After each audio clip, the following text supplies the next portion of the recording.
Boa noite, queridos irmãozinhos presentes na casa. Também quero cumprimentar aqueles que nos assistem pelas redes sociais. Uma alegria estar aqui novamente para algumas reflexões importantes sobre o nosso querido Espiritismo. Mas antes de iniciarmos, nós vamos pedir a bênção do Pai. Que Jesus esteja conosco nessa hora, Maria Santíssima, nossos protetores, doutor Bezerra de Menezes, irmã Ana Maria, que nos assistam, que nos ilumine e que cada coração presente possa receber os benefícios da luz que nos envolve nesse nosso trabalho. Que assim seja. Eu quero apresentar a vocês um livrinho, que eu estou quase terminando de ler, porque ele tem quase 600 páginas. Mas eu estou empolgadíssima, encantada com esse livro. E aquilo que é muito bom para nós não podemos ficar só para nós. Nós temos que mostrar para as pessoas. E eu já cheguei com ele mostrando aqui hoje. Ele é de Divaldo Pereira Franco, Vivências do Amor em Família. Como o nosso tema de hoje é Laços em Família, então eu achei por bem ler, não para passar para vocês tudo isso, né? Porque as experiências de Divaldo são maravilhosas que ele conta aqui, dá vontade da gente contar numa palestra. Ele conta sobre a sua família, são 13 irmãos, ele conta sobre o seu pai, ele conta sobre a sua mãe, e outras experiências sobre os seus filhos adotivos, que ele tinha mais de 100, né? E muita coisa que toca nos nossos problemas, toca nas nossas necessidades, nos orienta, nos esclarece. Então, quem gosta de ler, procure. Esse livro é emprestado, a minha irmã de Cruz Alta que me emprestou. Então, eu não posso dizer que está muito disponível, mas se alguém quiser, eu posso falar com ela também. Bem, então vamos ao nosso tema.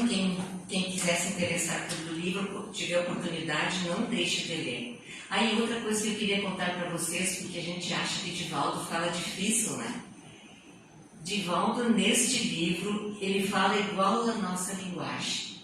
Se entende tudo que ele fala nesse livro, de uma maneira simples. Outra característica incrível que eu achei no livro, o bom humor do Divaldo. Eu lia sozinha, de vez em quando eu me pegava lá sozinha, vindo pelos campos, com o livro na mão, porque ele é muito engraçado. Então tem uns contos das experiências dele que ele é incrível, é só o Divaldo mesmo. E a gente até fica pensando, puxa vida, ele tem 90 e poucos anos, como é que fez tanta coisa? Ele, por exemplo, tem 200 anos. De tanta coisa que ele conta, que passou, as experiências dele. Maravilhoso. Bem, então, falando de laços em família, vai ter que ser bem ligeirinho, né? Para não cansar vocês. Assim, as nossas famílias não são aquelas que nós, muitas vezes, não são aquelas que nós queremos, são aquelas famílias que nós precisamos ter para a nossa evolução. Então, todos nós temos que aceitar a família que a gente tem, com problema ou não, como um presente de Deus, uma obra que Deus nos colocou nas mãos para que realizemos. Uma introdução que eu estou fazendo. E já me preparando, esses dias, para essa palestra, daí comecei a prestar atenção nas famílias. Porque a gente sempre acha que problemas tem na nossa casa, que aqueles pepininhos do cotidiano é na nossa, e nas outras famílias não acontece tanta coisa assim. Daí eu conversando com uma conhecida minha na academia, eu ficava impressionada há tempo já, que quando ela comentava do seu filho que casou, que tinha sua netinha, que já tinha nascido, e ela comentava das viagens que faziam, e eu, sem ser invejosa nem nada, eu ficava pensando, que família linda. Bem que a minha podia ser assim, sabe? Sem maldade vem o pensamento. Tá, daí passou tempo sem conversar com ela. Quando foi esses dias, quando eu estava preparando essa palestrinha, perguntei para ela: e o teu filho, como é que tá? E a tua netinha? Ela vai e me diz assim: quase não vejo a minha netinha. Eu digo: como quase não vê? Pois olha, 6 meses durou o casamento e o meu filho voltou para casa com uma mala e um cachorro. Eu levei um susto tão grande porque na minha cabeça eu tinha feito um conceito, que a gente tem a mania de julgar tanto para o negativo como para o positivo também, né? Eu havia imaginado uma maravilha a vida deles, né? Daí quando ela me disse isso, eu me assustei e prestei atenção, porque eu já estava preparando, porque a gente prepara mais uma exposição conversando com as pessoas, porque é a prática, né? E daí eu respondi para ela, eu digo: te conformo, porque o meu voltou para casa também com umas quantas malas e 2 cachorros. E daí rimos as duas. Ela disse: bem, só muda de endereço, é tudo parecido. As famílias consanguíneas são parecidas. E são uma bênção porque a gente recebe os parentes para ajudá-los, né? E nos ajudar a nós mesmos também. Bem, então vamos iniciando conceituando família. O que é uma família? Uma família é um pai e uma mãe, ou um pai e uma mãe e filhos, ou também outras pessoas também que às vezes por afinidade, por alguma necessidade, se reúnem numa mesma casa para viverem juntos. Este é o conceito de família. Às vezes é só o pai e a mãe, às vezes é uma outra pessoa que não é nem nada de parente, mas que se agregou ali por algum motivo, às vezes, uma afinidade, um interesse, né? E vivem ali como família. Mas a família, segundo a doutrina espírita, essa instituição é associada a uma origem divina. As famílias são como uma lei da natureza,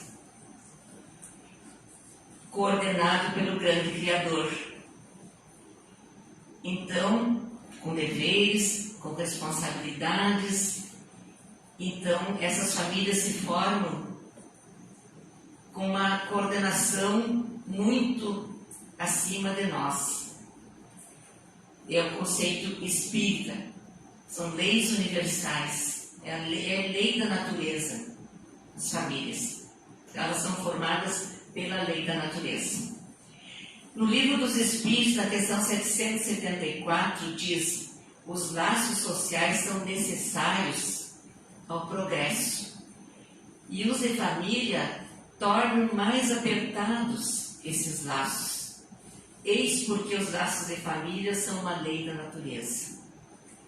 Quis Deus desta forma que os homens aprendessem a amar-se como irmãos. Foi a maneira que Deus achou para que todos nos amássemos. Porque a gente traz de outras existências perentes, coisas que deixamos, que precisamos ajustar, desafetos. Então a gente vem às vezes como marido, às vezes como esposa, às vezes como filho, para poder o amor ir acontecendo. E os tipos de família, então: a família espiritual. A família espiritual é muito legal, e Jesus, no Evangelho, no seu Evangelho, no capítulo 14, na página 50, onde está mais expresso a existência da família espiritual. Quando estavam reunidos Jesus e os amigos, e vem alguém dizer para Jesus que a mãe dele e os irmãos estavam à espera. E o que ele faz? Mas quem é minha mãe e meus irmãos? Eis, vocês são a minha família. E ali ele ensinou para nós que existe a família espiritual. E não é verdade que às vezes, porque a família espiritual ela está tanto no plano superior, como está aqui entre nós.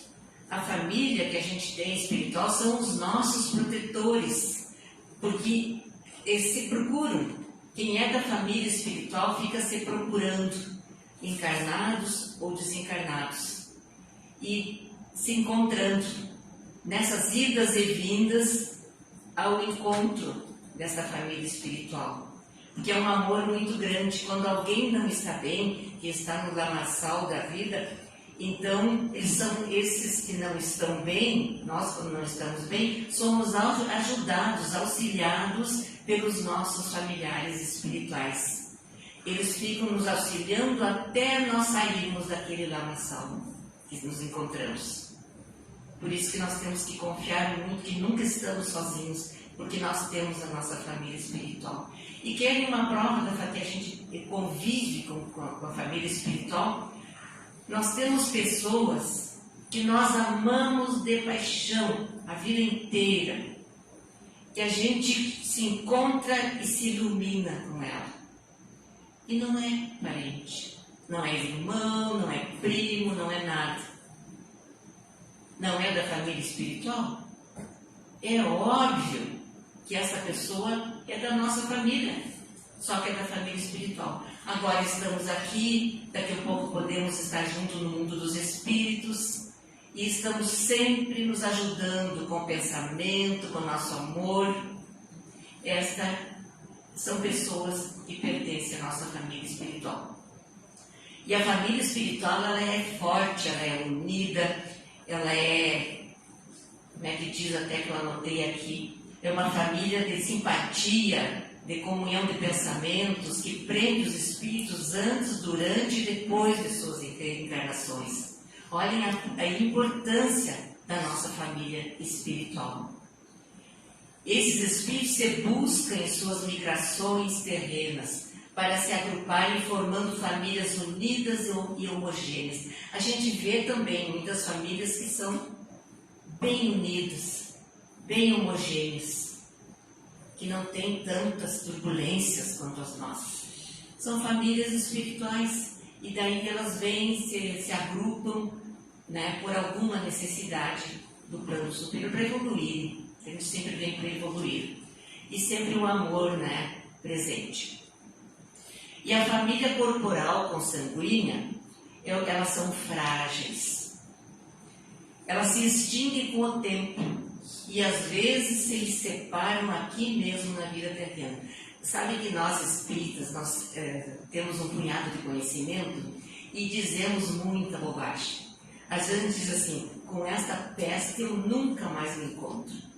No plano espiritual não quero saber disso, que está nos incomodando. E de repente eu primeiro, e ainda vai vir como meu filho, ou como meu irmão, ou alguém da minha próxima família, né? Mas também, por outro lado, podemos não nos encontrar mais. Nós não podemos afirmar nada, né? E tudo pode acontecer. Então, assim como nós podemos reencontrar por algum motivo, né? Podemos também nos separar aqui mesmo e nunca mais nos ver, se não houver essa necessidade. E então, mesmo assim, são importantes, eu ia dizer que essas nossas famílias, com tantos problemas e tão difíceis que são igualmente importantes, porque é o que nós falamos antes, é uma obra de Deus que Ele nos entrega para que realizemos, para que vencemos. É preciso que se trabalhe o amor, né? Enquanto o amor não acontece, tem alguém que nos incomoda, porque toda família tem um difícil, um complicado, um que nos incomoda, um que nos preocupa, né? Então nós precisamos trabalhar isso, fazer o que estiver no nosso alcance para que superemos os problemas, para que as coisas mudem, né? E sempre é uma lei da natureza cuidando disso conosco. Então, como essa lei é justa, então os desacertos também não é por acaso. Precisamos passar por essas dificuldades familiares também, né? E Divaldo ele diz assim, que agora nós vamos compreender bem. Divaldo diz que as reencarnações permitem que renasçamos na mesma família para podermos tranquilizar a afetividade que se encontra ferida. Se pais e irmãos não se entendem, por exemplo, não temos a obrigação de ficarmos brigando e sim o direito de procurar uma maneira de viver com dignidade e não só aumentar a alta dose de sofrimentos. Temos uma carga a carregar, mas não além das nossas forças. O que Divaldo está querendo dizer com isso? Ele está querendo dizer, nos pedindo para a nossa colaboração nessas famílias com problemas sérios, né?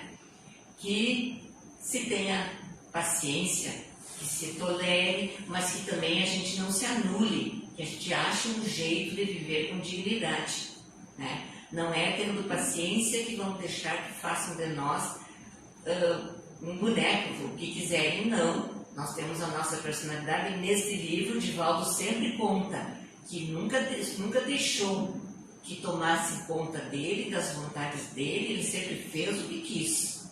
Mas ele sabia comunicar, ele sabia lidar com amor sempre colocando o amor em primeiro lugar, em todas as advertências que fazia, em todos os conselhos que dava. E depois, então, eu registrei aqui que a gente, que nem sempre são flores, isso nós sabemos, né? Muitas vezes são espinhos que nós nos deparamos, mas que somos obras do amor que o Pai nos deu para nos realizar. E aí conta Divaldo, que eu tenho que, está quase no final, eu acho, conta Divaldo, entre as suas enormes histórias sobre sua família, ele conta uma muito interessante que eu quero resumir, que é bem longa também, que é sobre o que ele passou 30 anos convivendo com a sua irmã. Uma irmã difícil que ele tinha, mas tão difícil essa irmã, a partir de que quando ela chegava no período de menstruação, ela ficava quase louca. Aí era a parte física. E daí, ela, depois que passava a menstruação, então ela ficava uma semana quase que acamada para se restabelecer. E daí ela ficava impossível e incomodava toda a família. E o Divaldo firme, sempre cuidando para que ela se melhorasse. E depois ele, um médium como ele era, ele ficou sabendo, e ela tinha assim o maior problema dela, que ela odiava o pai. Ela tinha tanto ódio do pai, mas não uma raivinha, ela tinha ódio que ela dizia que matar com um tiro não é o que ela queria espedaçar. Então imagine o tamanho da raiva que ela tinha desse pai. Daí o Divaldo visualizou tudo direitinho, por que aconteceu isso aí. Que ela foi, antigamente, em outras encarnações, ela foi assassinada por esse pai. Que na época, então, era um amante que ela tinha. Eu não vou contar os detalhes, senão fico até meia-noite aqui com vocês. Daí, então, ela trouxe no subconsciente, né, um crime que a gente faz, a gente leva para as outras encarnações, no subconsciente aquele problema. E ela não podia ver aquele pai. E ela pressentia, ela era uma sensitiva, porque ela dizia Divaldo, chamava daqui um pouco, daqui a 6 minutos ele está aqui. E eu já vou me esconder. Por 6 minutos ele aparecia. E daí Divaldo tinha que contornar a situação. Mas daí, só para finalizar, quando chegou no fim, daí ele, todos esses 30 anos, ele lutando com isso, ele conversando, ele lidando para ver se ele superava. Quando, na hora do desencarne, com a ajuda do Divaldo, ela conseguiu perdoar esse pai. Foi quando ela se libertou, foi trabalhar com ele na Mansão do Caminho. É uma história interessante, né? E poderá acontecer com muito, não vou dizer com tanta intensidade, mas conosco também poderá acontecer fatos que a gente não tem explicação por que nos aconteceu isso ou aquilo. Sempre tem uma causa, né? Então, gente, já que nossa hora está quase no finalzinho, as recomendações de Divaldo, ele diz que ele foi muito paciencioso, que todos esses 30 anos ele aprendeu a ser mais paciencioso ainda, e nos recomenda a paciência, a tolerância, sempre, né? E também ele se entendeu melhor ainda que ser cristão lá fora é muito fácil. Que um bom cristão não é aquele que é cristão lá fora, é aquele que é cristão dentro da sua casa, que tem cuidados com aqueles mais complicados, porque aqueles que têm problemas dentro da nossa casa, filho, marido, seja lá, ou qualquer um da família, é um espírito com muitos conflitos. Ele está ali com uma série de conflitos que já passou em outras existências. Então nós temos a obrigação de tolerar, não de aguentar tudo, mas de ter jeito, de ser o mais paciencioso possível, como falava antes no início, que em vez de brigar junto, né? Então se omita de tantas brigas, faça o que pode, é o que nós temos que fazer. É a família difícil que precisa de cuidados, ele diz, né? E então essa irmã foi assassinada, já expliquei, vamos ver o que falta nós falar. Chico Xavier também, ele recomenda que a gente tenha também essa paciência, que tenha tolerância. Chico sempre apela para isso, né? E ele se refere à nossa família, à praia estreita do lar. Tem outro cara também que eu gosto muito, que é Jacques Darcy. Ele aconselha que aceitemos o familiar difícil, assim como ele é, compreendendo, porque a gente também precisou de compreensão em outras encarnações. Nós também já passamos por isso. Então, que a gente lembre que a gente também já foi assim, e lembre também que uma pessoa, às vezes, com um aspecto de idoso, tem 4 anos de idade, ainda é um infantil. Muitas vezes nós temos 2, 3 anos frente às situações, os problemas. Então, ele recomenda também essa compreensão, o Jacques Darcy. E Divaldo fala ainda que muita gente diz assim: eu não pedi para nascer, com revolta. E ele disse: sim, você não pediu para nascer, você suplicou para nascer. E Deus te deu a oportunidade. Foi bom demais essa oportunidade. Então nós viemos na família, ora como pai, ora como mãe, para que o amor se exercite e para que vencemos as nossas necessidades evolutivas. Então, vou encerrando agora sim, agradecendo toda a atenção de vocês, pedindo desculpa por falar tão rápido, porque queria passar muita coisa. E então nós vamos agradecer ao Pai nessa hora e vamos fazer o nosso passe coletivo. Vamos fechar nossos olhos, vamos sentir a presença de Jesus em volta de cada um, iluminando, protegendo, e vamos agradecer aquela família que temos. Vamos pedir perdão para os nossos familiares quando os ofendemos, quando perdemos a nossa paciência. E vamos dizer para Jesus, que está aqui juntinho de nós, que nos ilumine sempre, que nos dê muita coragem para superarmos os momentos meio trágicos que acontecem no nosso dia a dia, na nossa família. Que possamos nos perdoar e pedirmos perdão uns para os outros, que possamos praticar o Evangelho no lar com muito amor, certo? Que a guarda espiritual fique na nossa casa, nos inspirando, para que possamos aceitar os diferentes e sermos os melhores irmãos possíveis. E que assim seja. Quem tem passe especial, então se dirija